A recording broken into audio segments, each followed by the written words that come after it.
Vespa are not only completely out of money, but the CEO held a meeting asking their team to all voluntarily resign, not receiving payments for working the entire month of June.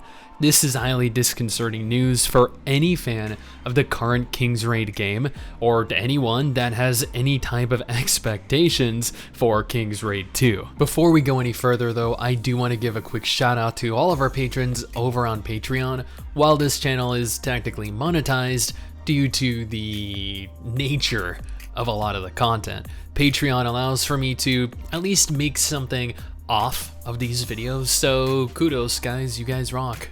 Now, back in the middle of 2021, Vespa, the developer of King's Raid, revealed that they were working on a brand new RPG, Shining Force: Heroes of Light and Darkness. They poured a lot of money into this game, hiring a mass number of programmers to bring their vision of the game to life. What they didn't factor into this decision was how much of a financial loss they would take in doing this.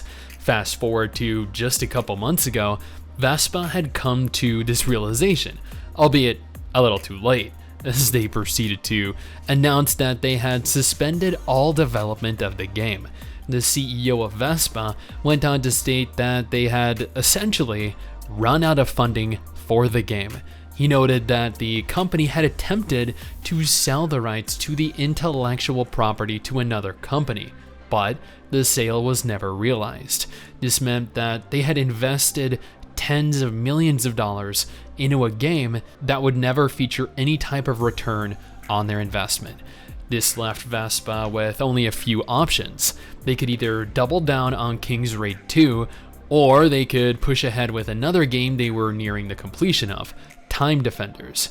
They opted to focus on the latter, which unfortunately did very poorly both nationally and internationally, leaving Vespa with absolutely no money, none at all, to invest into King's Raid 2. Now, a couple days ago, Vespa's CEO held a meeting with the entire company, 105 employees at Vespa's headquarters.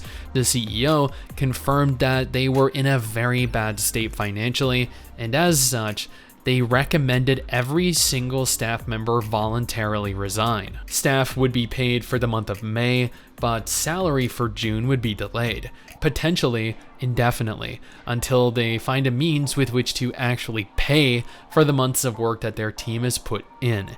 It was revealed that King's Raid 2 is roughly 70% through the development process. However, with no money to pay staff, they're hoping either enough people resign or they'll be forced to let them go, confirming there will be a few staff members retained long-term to continue to manage both King's Raid and Time Defenders. Vespa's CEO stated that they have not received new investments for a very long time, and that it has become increasingly difficult to secure additional investments. Thus, they're under the impression that King's Raid 2's final stages of development will need to be solely funded by earnings from both King's Raid and Time Defenders, which are already insignificant enough that they cannot retain a full team of programmers. Oh man, this is about as gargantuan of a rip if I've ever seen one.